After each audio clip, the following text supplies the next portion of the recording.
सिया राम, जय जय राम सिया राम, राम सिया राम, जय जय राम सिया राम।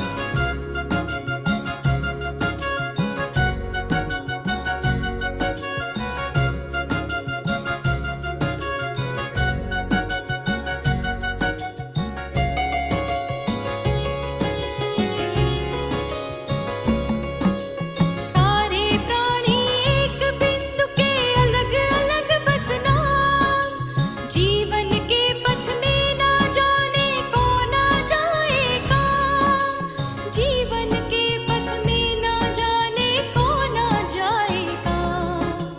सबसे निभाता चल, सबको रिझाता चल, सबसे निभाता चल, सबको रिझाता चल, मिल जाए।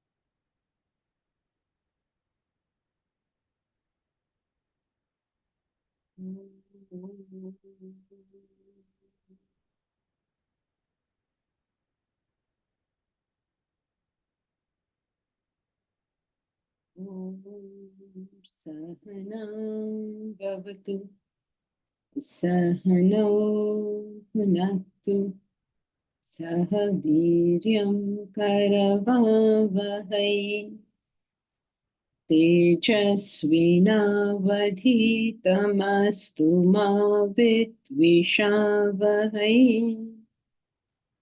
ॐ शान्ति शान्ति शान्तिः।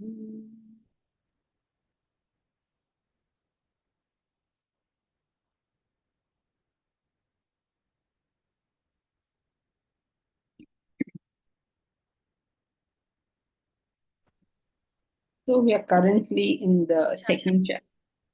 I have a question, a general question. Basically, the previous recordings I was listening to, and it was being spoken about that when humans they die, they can be born as any other species. Is that correct? That's my understanding is correct?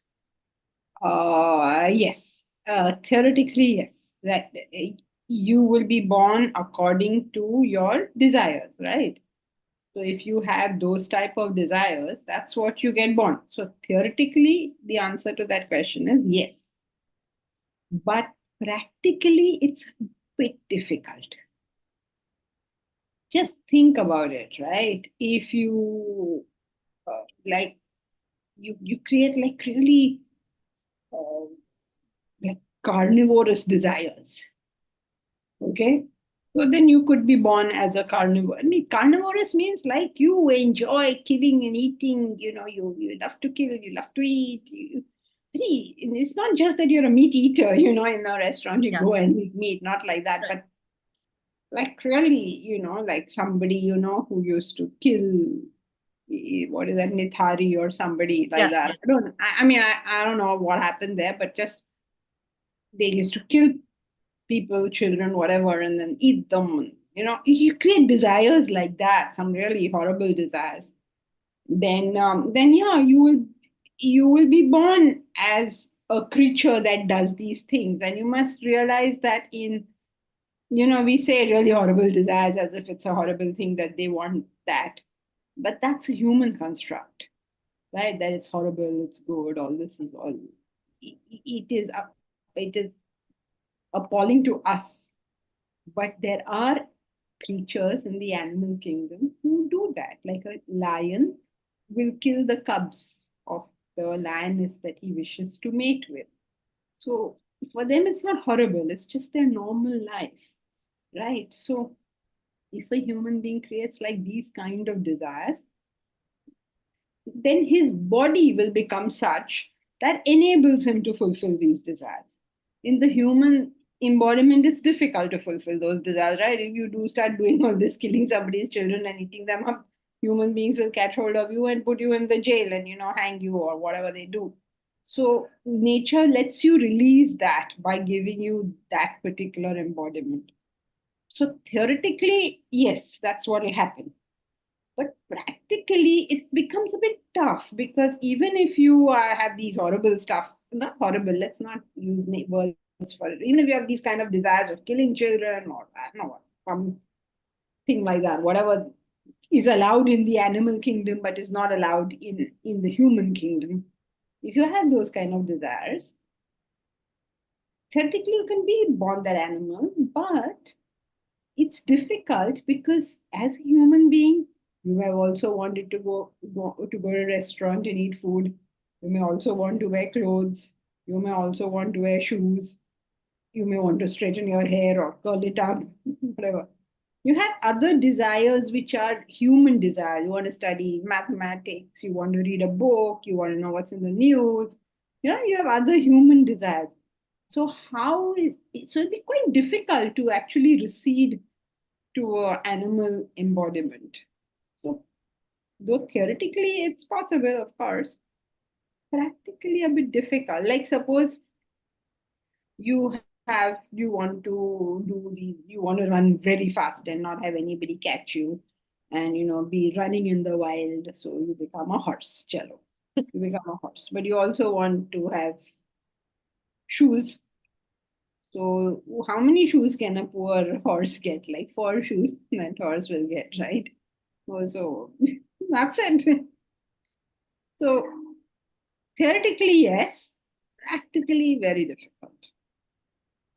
Yeah, because I could not wrap my head around this, because once a human being has intellect and has moved up the ladder, how do you fall back to not having your subtle intellect to Oh my God. progress? No, that's not the reason. Because not having subtle intellect progress is everybody's condition. How many people do you know whose subtle intellect is progressing? Like very small minority. And just slightly more than that, how many people do you know whose intellect is progressing? Forget subtle intellect also. So all that is not happening. No, But like we are if they're doing currently Purusharth, for example, I may really not have an intellect, but I'm still trying hard to have an intellect or working towards getting it better. So in that space where, no, yeah, in that space, then the data is very different. Now we are talking about strong desires propelling you. Once you introduce intellect, firstly, the kind of people you're talking about, they're the smallest, tiniest minority.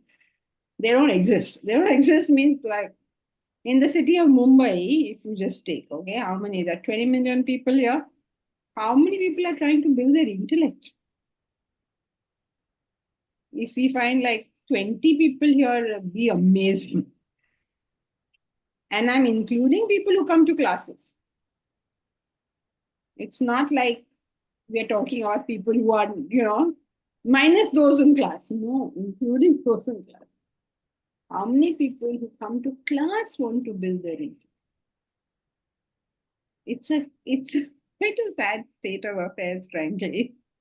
So what you're talking about is another, impractical. Impractical means theoretically all possible, but in practice, it doesn't happen that way.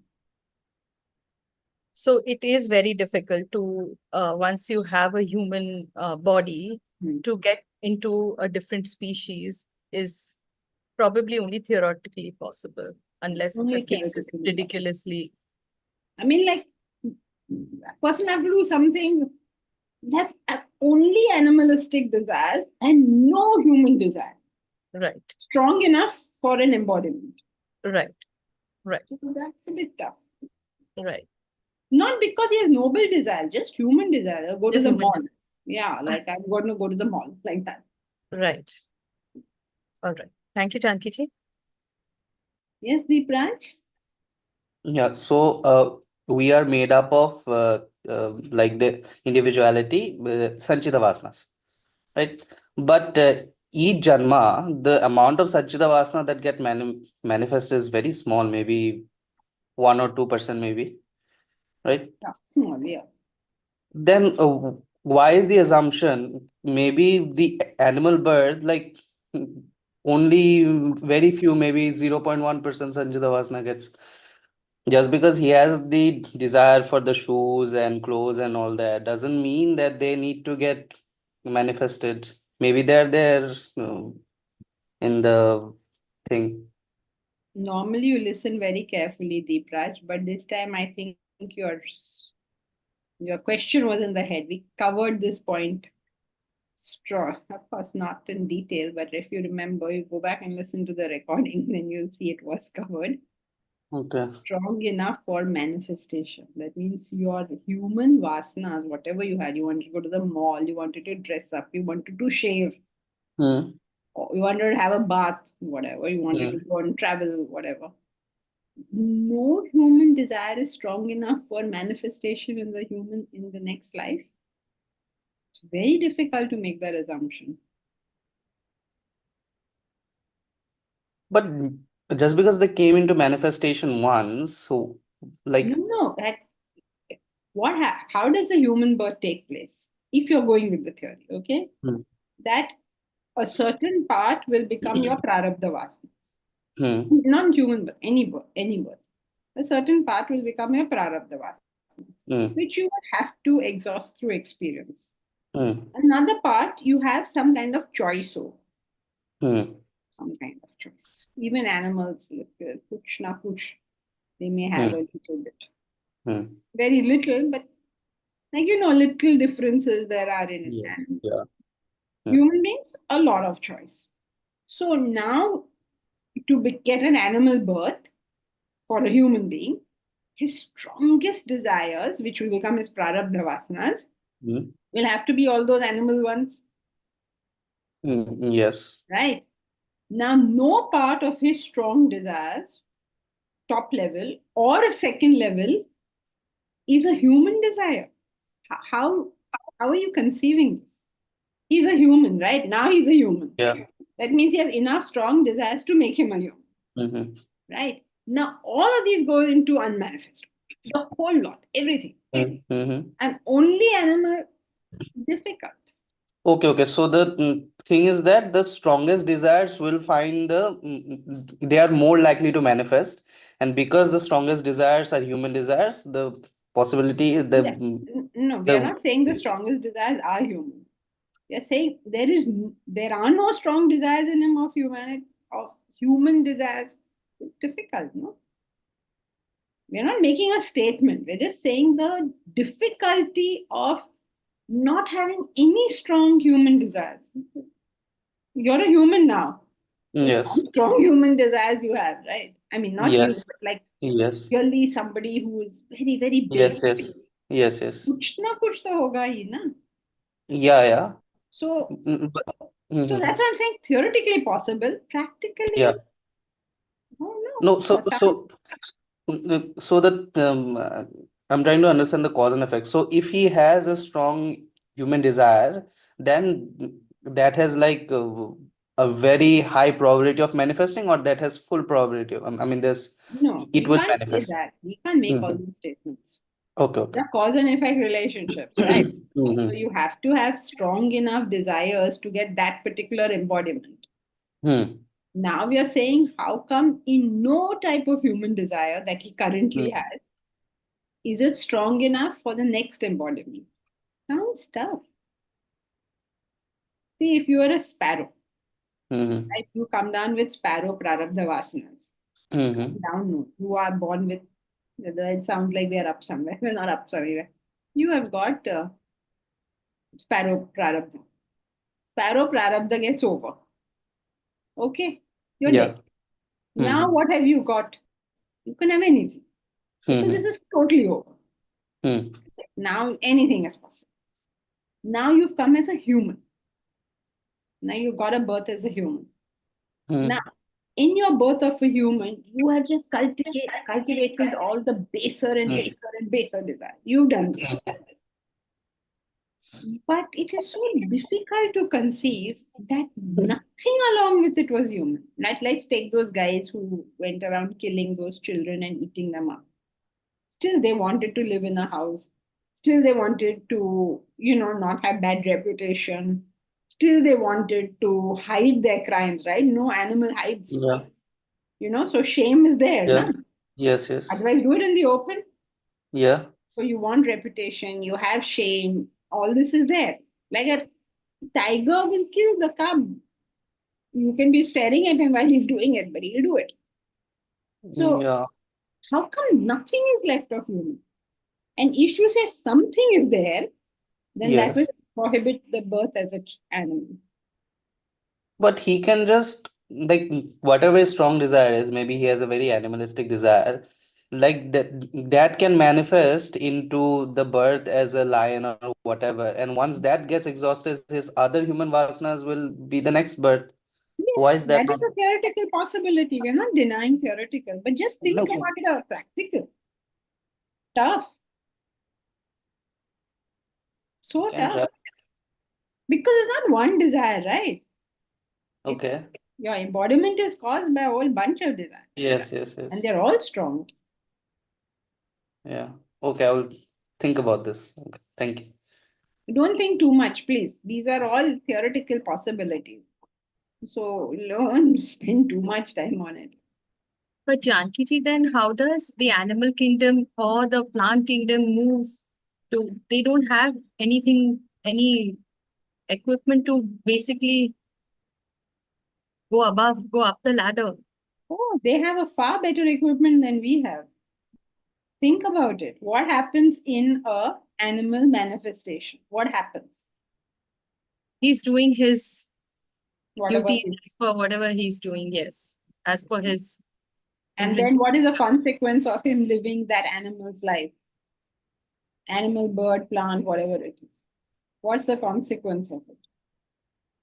He exhausts the. Exhaust all.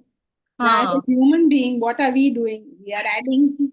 okay, okay, yes, yes, We have to be taught to exhaust. yes, They are born to exhaust. yes, yes. Okay, thank you. Deepraj, you raised your hand again, or Yes, this the yeah. So oh, okay, so go there's ahead. a different question. Okay. Okay, so I was thinking about it because that day we were talking about the self-realization of a rock, because the rock is like it is stationary. It's so you said how can a rock have self-realization when you can't even answer when it was born, right? But I was thinking obviously Can't some. even answer when it was born means it took an Yeah. embodiment, not like, oh, whatever, the continents bumped into each other and the hill rose, not like that.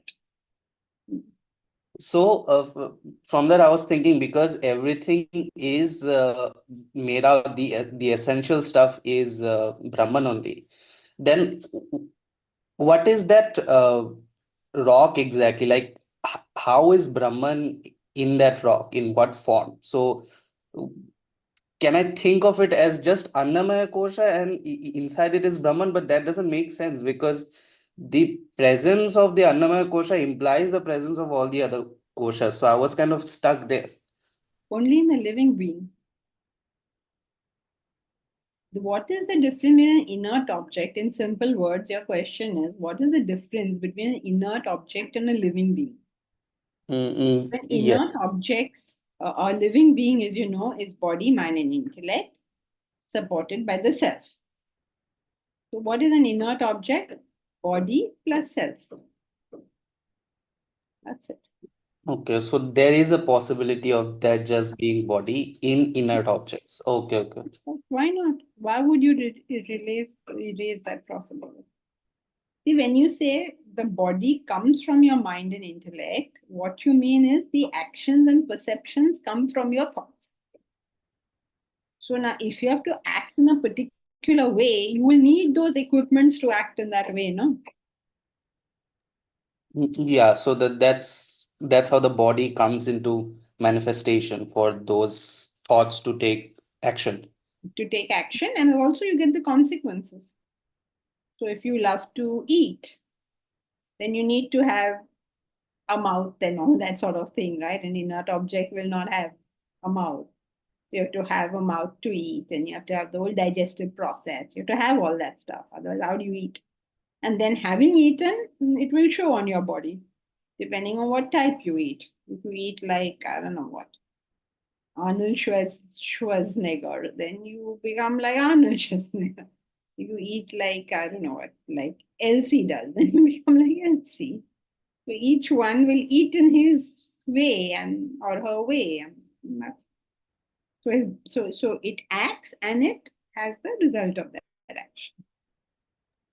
So that's for the individual. So basically asking why does the inert object exist is basically asking why the universe exists, and that is Ram Bharosa. So it's fine. It's just there. It's just body and spirit. That's it. Okay. Means Thank you. absence of subtle body. Inert Absence. object means absence of subtle body. Thank you. Janki, just an extension to Deepra's question.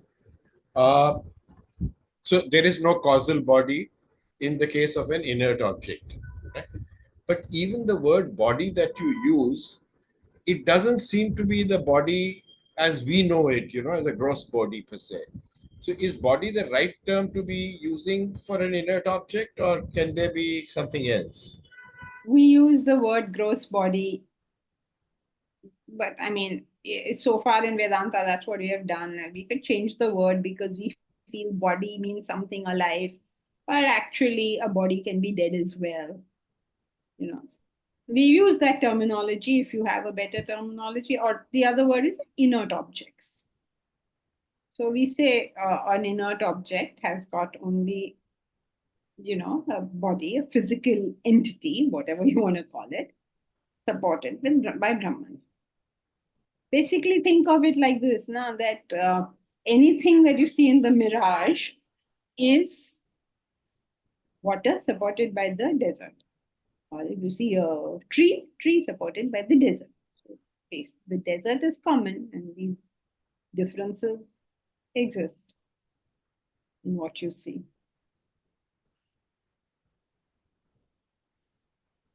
Yeah, okay. Janki ji, Hmm. so do the laws apply to these inert objects, like how they apply to the animal kingdom and the plant and the human kingdom? It depends on which law. Law comes into operation only when that cause is put in motion, right? Like Laws are like if like there is intent, then those laws will come into motion. If there is no intent, then those laws will come into motion. So, what law works depends on what action was performed. for example, a rock may be 1 million years old, so then there is no further, it will always remain a rock, right? Why would it become anything else? It will become sand in some time. I mean, sometime means lots of time. And first it was a mountain, then it became a rock, and it becomes sand. But then there is no other, an inert object will always remain an inert object. Yep. Jackie, this statement, it's body, mind, intellect plus self.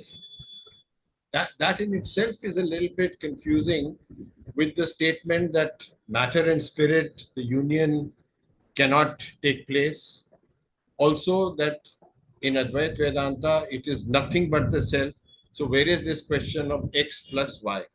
Y being the self in this case? Okay, now we have gone to a completely different topic, but this is a mixture of levels, if you remember. Yeah. When I've got the answer. Yeah. It's a Okay. question of levels. Omkar, Janki ji,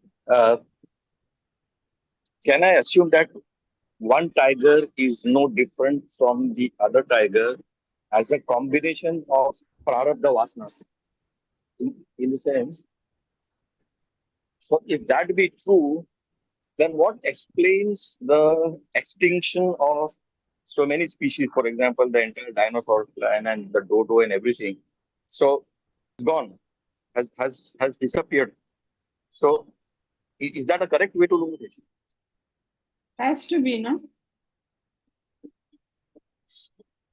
What have you started, Aditi? I don't know in this class. Yeah. Aditi is to blame. Yes. So yes, I mean, if the manifestation is not there, there are only two possibilities, right? Either cause is not there or environment is not there. There are only the two reasons why manifestation won't take place. So it has to be one of the two.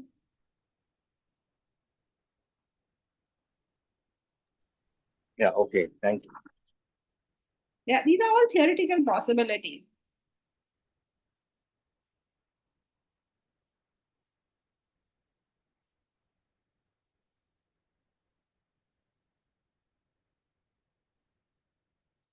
Shall we go back to the happiness guarantee? Is there anyone new in class today?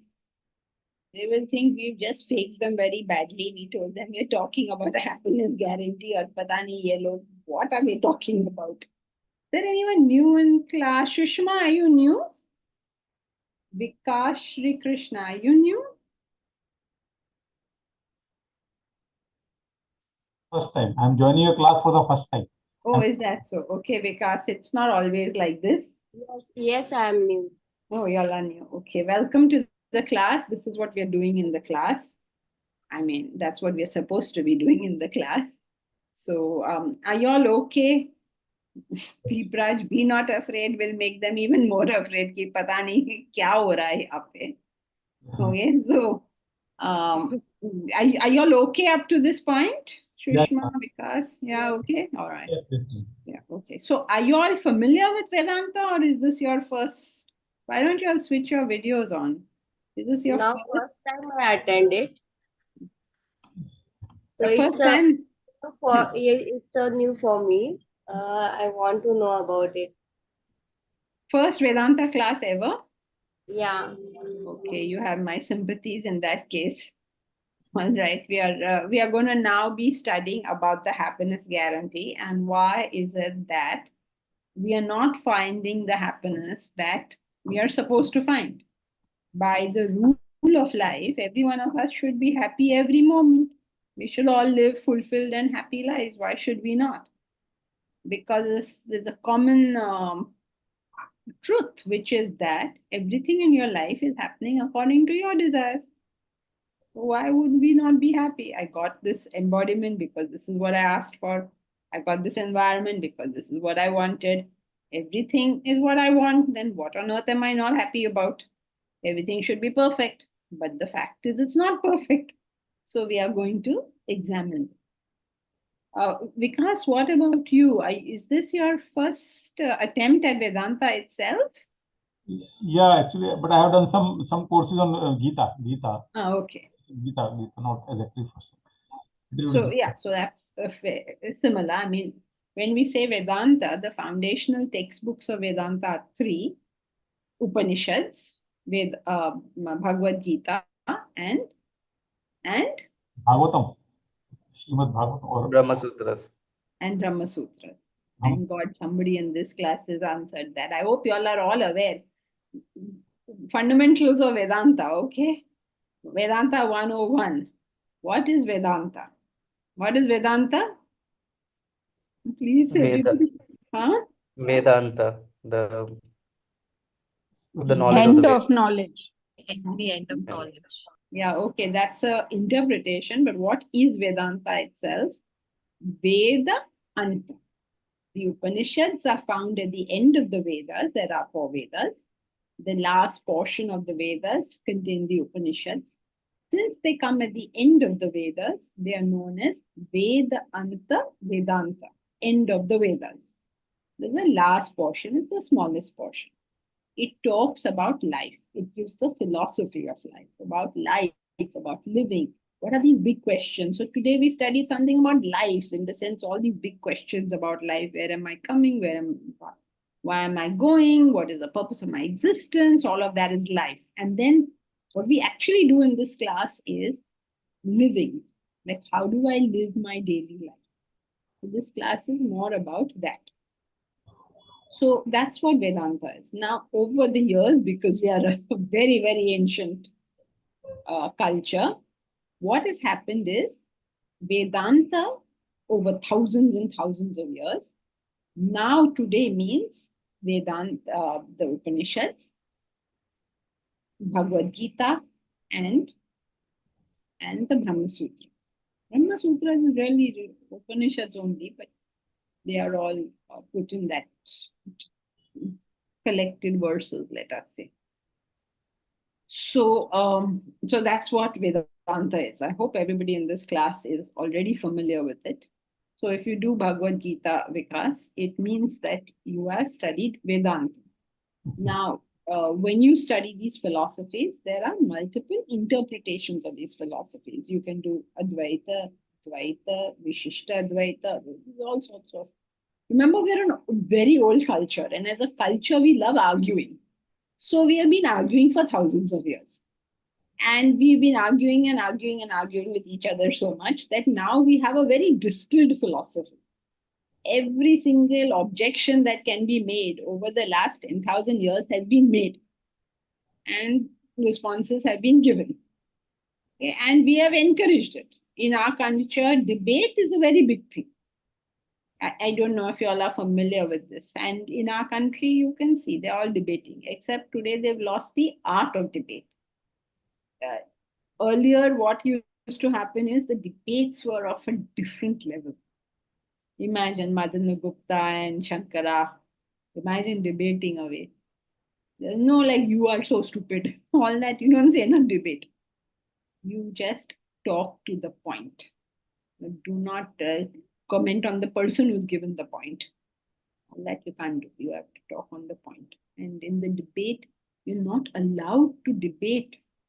See, Shankara cannot debate Madana Mishra until he has studied everything that philosophy says. Madana Mishra cannot debate until he has studied Shankara's philosophy. I mean, Advaita.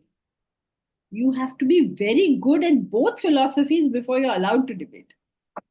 Otherwise, we're all battling straw men. The philosophy never said that, but you can arguing against it. Right? But who said this? So it was an art, it was a developed art form. And hopefully, once we have the university and all, we will be able to bring back these very fine traits of our culture. Can we just debate a point and find out the truth or falsity of that point? Bas, just that much.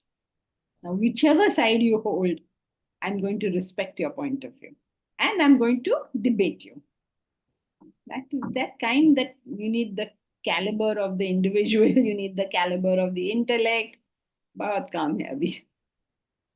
Okay, so hopefully when we build the university, and hopefully even before that, all of us, now when there's group discussion, how are we discussing? Are we sticking to the point?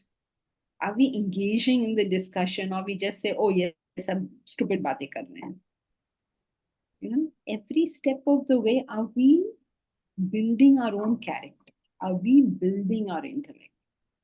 Am I going to a group discussion to tell people things or to allow people to pull holes in my theory? Am I delighted to find people who oppose what I say? Because they can tell me what I have missed. If my dedication is to truth, then I have to find people who do not agree with me. But now what will we do? All who are our friends, all those who agree with us are our friends. All those who disagree, they're all bad people. Can a theist and an atheist be great friends? Can a materialistic and a spiritual person be great friends? Interesting, no? To have that kind of caliber, that you delight in having friends who do not agree with you. All right, so just let's do a quick recap of the book. The first portion of the book, the first chapter of the book spoke about how happiness is so elusive. And why is that so elusive? Because we're trying to fix the world into some pattern which is in my mind. And this world is not cooperating with that. This stupid world will not live according to what I think is right. Very foolish of the world. So I'm not able to mold this world into my mental pattern, whatever it be. Even if I want noble things and great things, I want everybody to tell the truth, but people won't tell the truth. I want everybody to be service oriented and sacrificial. Everybody will not be service oriented and sacrificial. I want everybody to know my emotions and take care of me. But who is bothered about my emotions and nobody is taking care of me? So we have this world not fitting into our mental pattern, and so we are all worked up and upset. So Vedanta says, so where is this problem coming from? It's not coming from the fact that the world is incorrect. It's coming from the fact that we have desires. And as long as we have desires, we will be agitated. It's a law. If there is a desire in your mind right now in this class, you will be an agitated person. If temporarily also you have forgotten your desires, you will become a peaceful person. It's that simple. Now, desires, we have been studying about desires. Desires mutate, they change. It's not that easy. Because I want a watch. Is that all? I want a watch? No.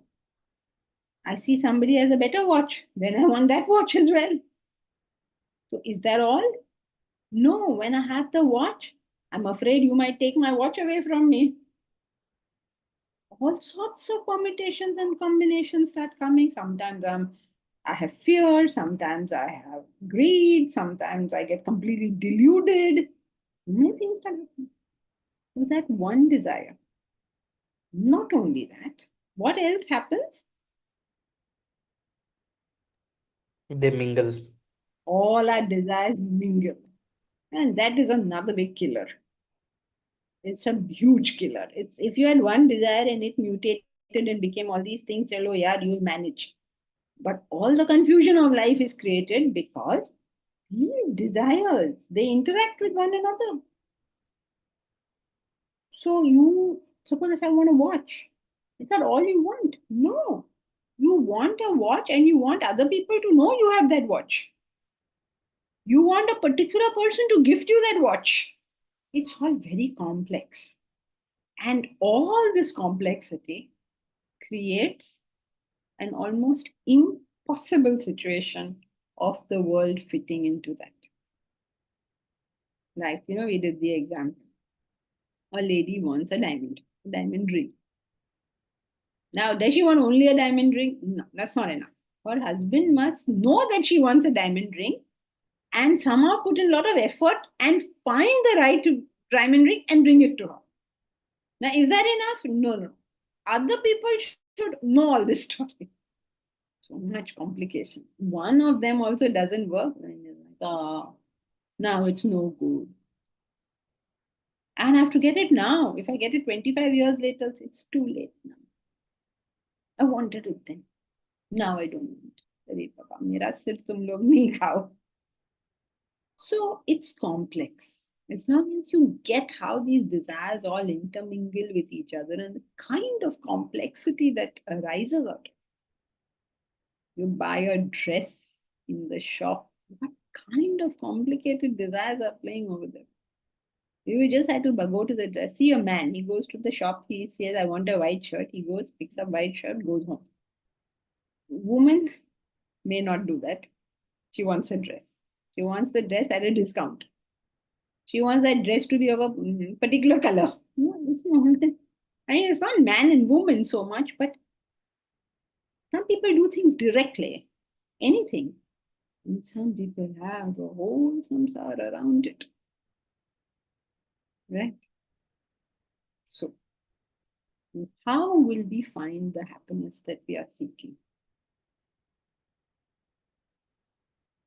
These desires have to somehow reduce.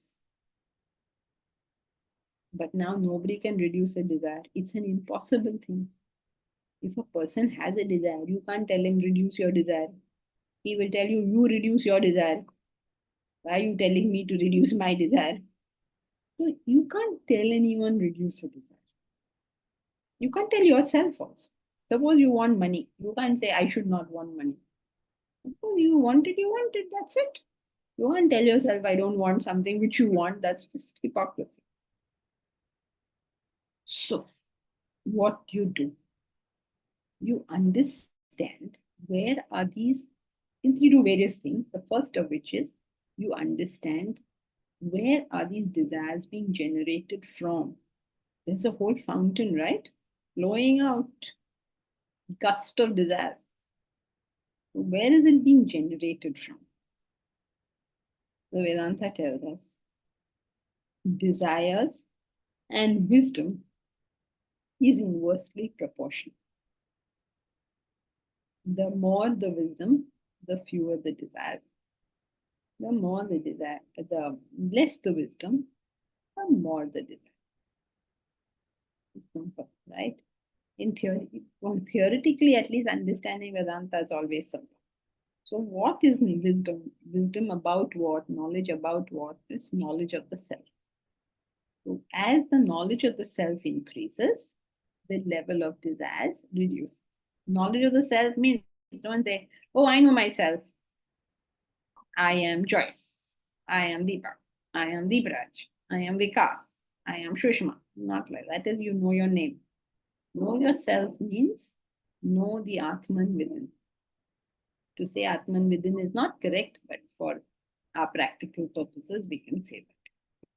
All right, how are you doing up to this point? This is where we have come up to in the book. Is everyone okay up to this point? Right, Shushma, Vikas, you're okay up to this point? Very much okay, very much okay. Okay, very good. So now we have started with desire and wisdom. So Sorry, just amplify yeah, on knowledge of self. You've said that it is the knowledge of self. If you have the knowledge of self, no desires, and your desires are a function of the absence of that knowledge. Can you just elaborate a little bit to say what is it meant by saying knowledge of self, which is what we are, endeavoring to do now. I don't know what you're asking, given that you know it. So what really are you asking? Let me reword. So I'm basically saying the terminology, knowledge of self. What does that indicate? Self-realization.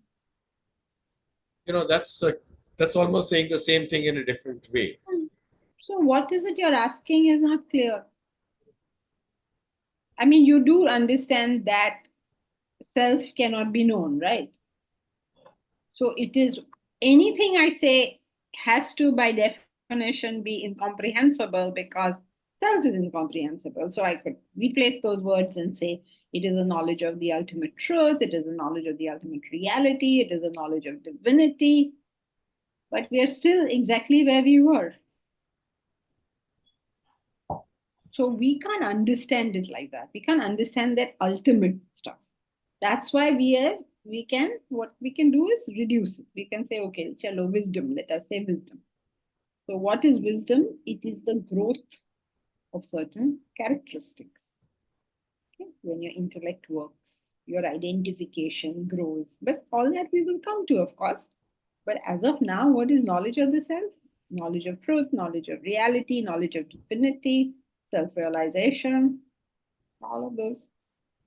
There's no further explanation of that because that's inexplicable.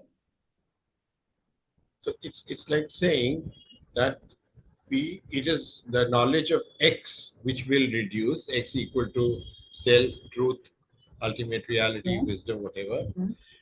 We, without getting into the philosophical thing that it is incomprehensible, we then say that let's look at the various aspects of this X, because developing these aspects of X help us to reduce our desires. So that's what we are doing right now. That's good. And When we advance to a certain level, to use your first terminology of levels, that is when we will understand that this can get us that far only, etc., etc. And then the word self-realization will Yeah. make better sense. Yes, it will not make sense because that will never happen. Yeah, it'll make better sense, I said. It will be a bigger desire. I can only say that because now you really want to know what is the truth. You are never going to be here and understand it or make sense of it because you can't. It's not possible. But the desire to know grows. That spiritual development is, sort of at the end of the day, kind of a, human beings have various desires. So when you reach the peak of your desires, it is the mumukshatva or the strong desire to know what is the final truth. So that is what happens, that you want to know it more. You will never make sense until you realize, of course. And then, of course, the question doesn't arise. Yeah. So we are basically saying the operative word is spiritual development. We have to work towards our spiritual development. That spiritual development has multiple kind of aspects, and we are going to be getting into those. Yeah, I mean, it's the same X we had. You just another word. We can say spiritual. Yeah. It's a little bit more kind of It reachable sounds to to us begin like with. we understand it, but we are still where we are. Yeah. Okay. Thank you. Hariom Janki, one question. Yes, sir. We spoke in last class, we spoke about hidden or latent desires. Will wisdom help in removing latent desires, or Absolutely. Full level goes. When you grow, that entire level is. so It's that the best guarantee. so that car example which Mahesh gave, that if the accident of a car happens, even though it was not there, so that will also go away. If we obviously we will take precautions and all that, but as we grow, whatever hidden desires are there, that will also help. Yeah, and you don't have to wait. You don't have to ask me. You think of this yourself. A child grows from being interested in toys to being interested in a cycle. What happens to all the latent desires for toys? That goes away. Yeah, once you raise your level, the whole bottom is gone. So, one interesting observation, see, we have no control over our hidden desires, but wisdom will help us wipe that out. So that is very powerful, right? Because hidden, see, other desires we can suppress, we can do whatever, but this is something that through wisdom it'll wipe, it'll go away without, I can say, without effort also. Okay, Yeah. we're putting effort in that wisdom, but those things without effort are getting wiped. Am I Yeah. right? Without manifestation would be a better way of putting it. Okay, without manifestation. Got it. Yes. So Thank you. that level, manifest or unmanifest, will all be gone. Thank you, Ji. Now, shall we continue? So we were at how wisdom, a desire is a function of wisdom. All agitations result, just starting from the top again, all agitations result from desires. Desires are the sole cause of agitation. Please underline this. Desires are the sole cause of agitation. There is no other cause. When you think your wife is irritating you, what is the cause of the agitation? You. Yes, your desires.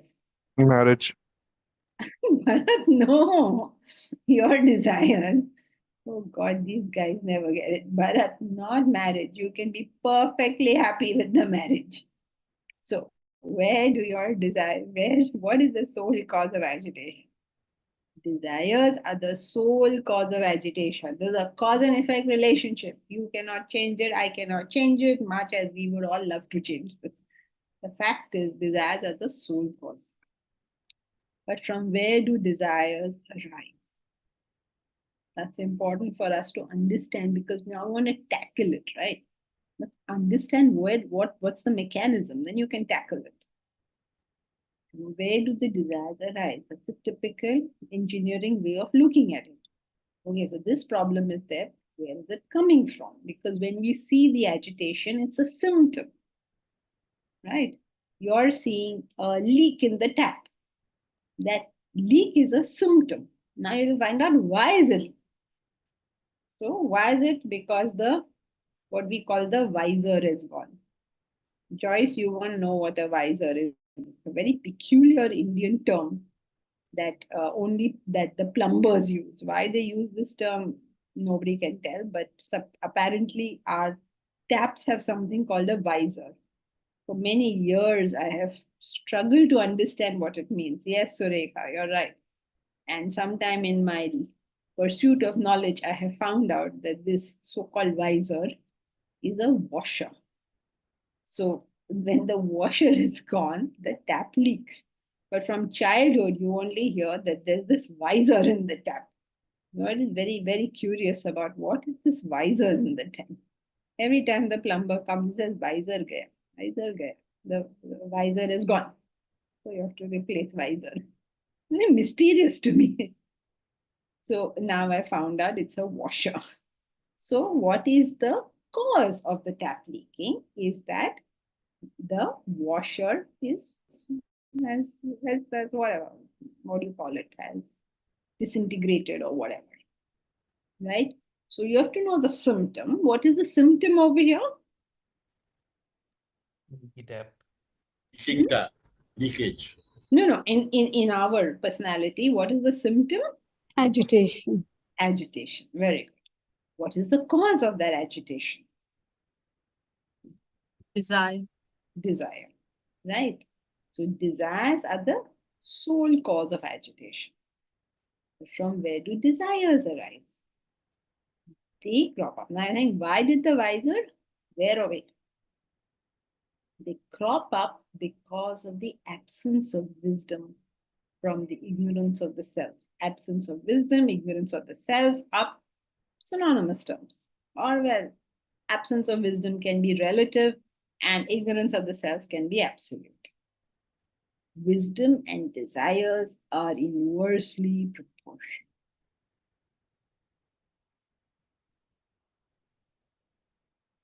If you can you see the chart?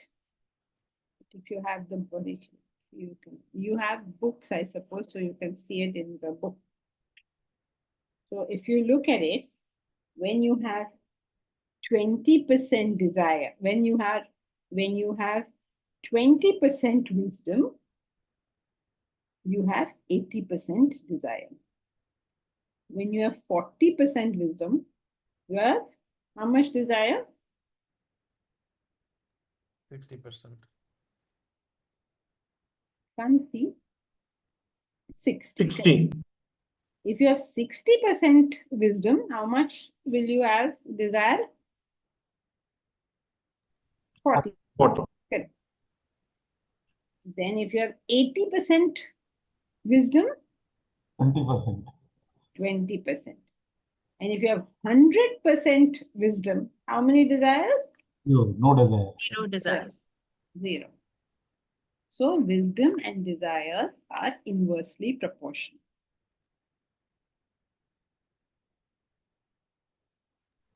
Actually, sorry, being a little bit difficult, we got the concept completely. It's inversely proportional. But just as a matter of interest, when we say 80% wisdom, what do we mean? And when we say 20% desire, what do we mean? Because when we say percentage, there has got to be a base. But in desire, there is no base. I mean, say it multiplies. So the relationship, inverse relationship is clear, but just wanted to know what in is happiness. Sorry, should have said that. Yeah, you're right. It's a miss. Does it say it anywhere? So when you have 80% desires, you need 20% fulfillment of desire to be 100% happy. So this 20, 80 and all adds up to 100%. Your 100% happiness. You're right. That's a miss. Should have been there. Sometimes, in edit, things go and then they create that problem. Okay. So you're right. Fine. 100% what? 100% happens. And happiness in this case is equal to desires entertained that you're entertaining. Because if there's no desire, then you're 100% happy because there is nothing which is yet to be fulfilled. Yeah, or whatever case, you have to have this balanced for you to experience happiness, even if it's temporary. Yeah, yeah.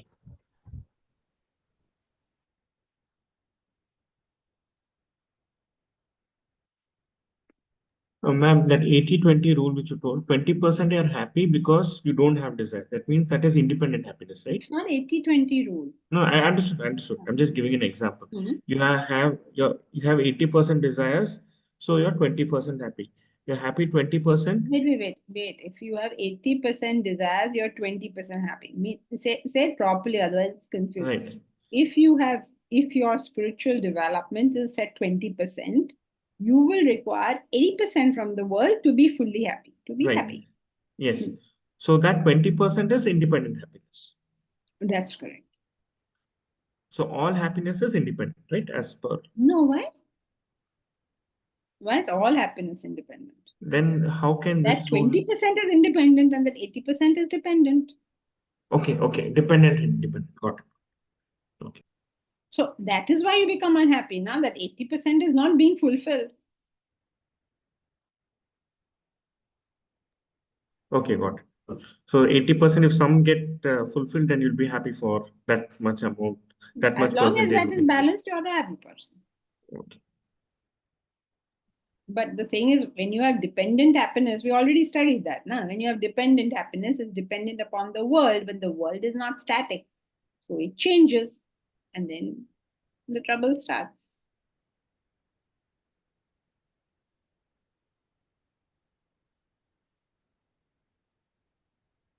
Janki ji, this is only for, these are combined desires, or it's more got to do with the materialistic worldly desires? All desire. Doesn't matter what your desire is. At 80% of spiritual development, your 20% is not going to be like, when am I getting my next salary rise or some such thing. So when you're lower down, then the desires will be more physical. As you grow, it become emotional. When they become intellectual, when they become spiritual, the quality and quantity are changing. That's why when you're saying now that as a human being, you're subtle intellect, it won't be there. Whose subtle intellect will play? Only as you go closer, subtle intellect will start playing.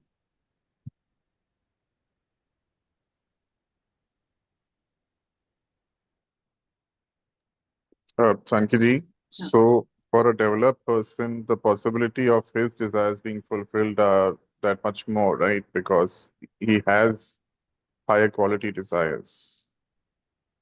Unfortunately not. Sorry, Bharat. You were hoping if I develop, it'll all come out. No, unfortunately not. Did Christ get all his desires fulfilled? He had no desires, right? Oh, okay. If you take it like that, then yeah, he had no desires. But look at what happened to him. I mean, he's okay. He can take it in his stride. But the kind of challenges you will get as you grow is going to be worse. Did Mahatma Gandhi get his desires fulfilled?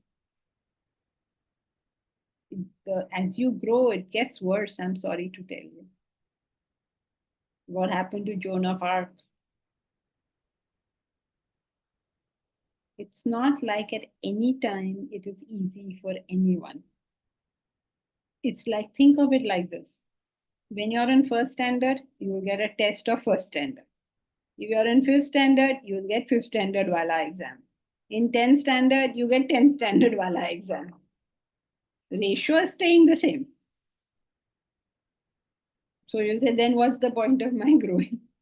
The point of your growing is you can take more and more things in your stride. For something to upset a more developed person, he needs his level of challenge, right? But everything below is not upsetting him at all. So his agitations would be that much less. His Even if agitations, manifestation of agitations is a function of development of intellect. You could have a developed person getting all agitated because his desires are not under his control.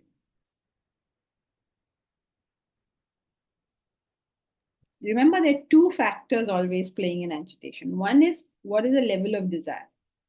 So there are multiple factors. What is the level of desire also determines what is the type of desire. The type of desire determines the type of agitation. So if you have gross desires, your agitation will be very gross, like a tiger, yeah, gross, like that. You see, and sometimes people, the expression of emotion also is so gross. I mean, gross means it's very, what to say, like in that film Rudali, dom, they were like, are you King Kong? What are you doing? Just chill. If you feel sorry, I mean, you feel bad, it's okay. Versus, when how Kaushalya is depicted, what feeling she has when Ram leaves. I mean, it's a great tragedy for her, but what she's described as what a cow feels when her calf is taken away. She's not resisting, she's just feeling that.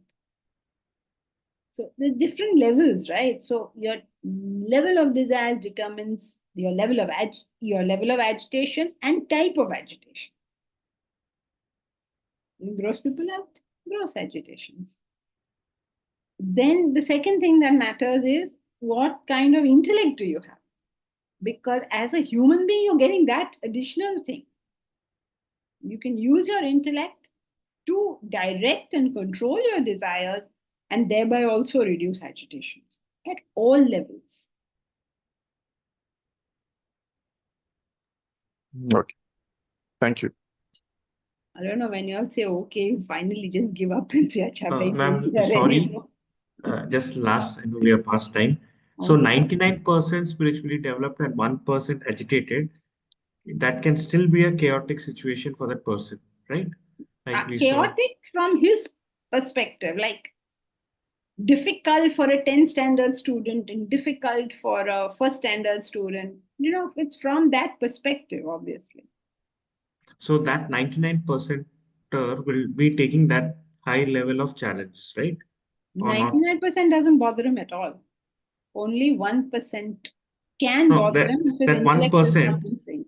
I'm speaking, those people will be taking that level of challenges, right? Like Mahatma Gandhi wanted to bind the nation. That didn't happen. I think he was very sad when he passed away, right? Must have been, yes. That's the Obviously through. Okay. Okay, it's difficult to digest, ma'am. This was found it very what challenging. part of Vedanta is easy to digest. Like for instance, Ramakrishna, if now he was very silent, he didn't do anything. So if he's 100% realized, then he would be completely happy. But if he had 1 or 2% and he had a goal that didn't get fulfilled, so that would also cause unhappiness. If yes, that is one, and second is how his intellect is working, which is true across the board. Okay, it's too tough. I found this very tough. Never mind. Come again next time. We will keep at it until we get it. Okay. Hari Om. Hari Om Janki ji, thank you. Hari Om. Thank Thank you. you. Thank you very much, Janki.